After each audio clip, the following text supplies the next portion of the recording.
महाराष्ट्र में राज ठाकरे की अगुवाई वाली महाराष्ट्र नवनिर्माण सेना ने बड़ा फैसला लिया है। सोमवार को मुंबई में हुई मनसे कोर ग्रुप की बैठक में फैसला लिया गया कि पार्टी पूरे दमखम के साथ विधानसभा चुनाव लड़ेगी। इस बैठक में आगामी विधानसभा चुनाव की तैयारियों का जायजा भी लिया गया।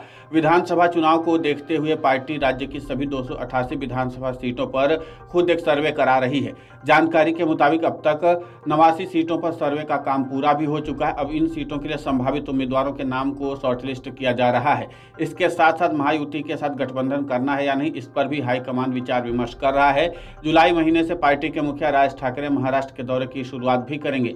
चुनाव प्रचार में अमित ठाकरे अपने पिता राज ठाकरे की मदद करते हुए नजर आएंगे। मनसे अध्यक्ष राज ठाकरे ने कहा कि चुनाव को लेकर के पार्टी की अपनी बैठक थी, लोगों को अलग अलग जिम्मेदारियां दी गई। जिस तरह से ओबीसी मराठा वोटरों में नाराजगी बढ़ रही, ऐसे में हमें सभी को एक साथ लेकर के चलना जरूरी है। जाति और धर्म से वोट मिलते हैं, इसलिए कुछ लोग इसे आगे बढ़ा रहे हैं।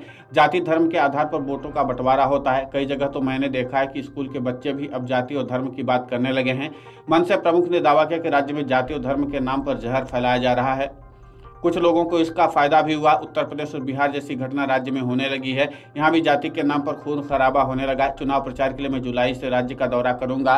हाल ही में संपन्न हुए लोकसभा चुनाव में मनसे ने अपना कोई उम्मीदवार मैदान में नहीं उतारा था।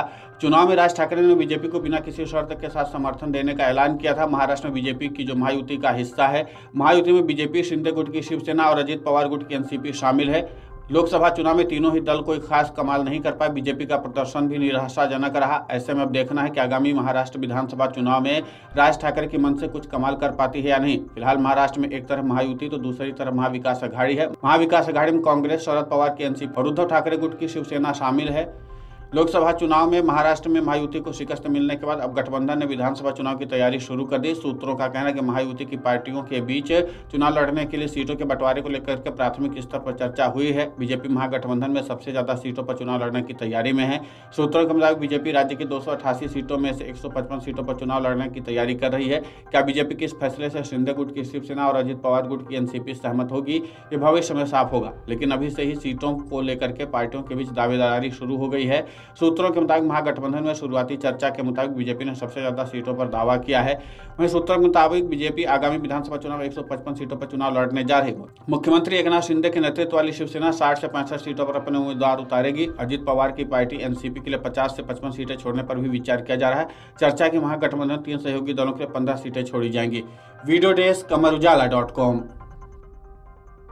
अगर आप ये वीडियो YouTube पर देख रहे हैं तो हमारे चैनल को सब्सक्राइब करें और बेल आइकन को दबाना ना भूलें। अगर आप Facebook पर ये वीडियो देख रहे हैं तो हमारे पेज को लाइक करें।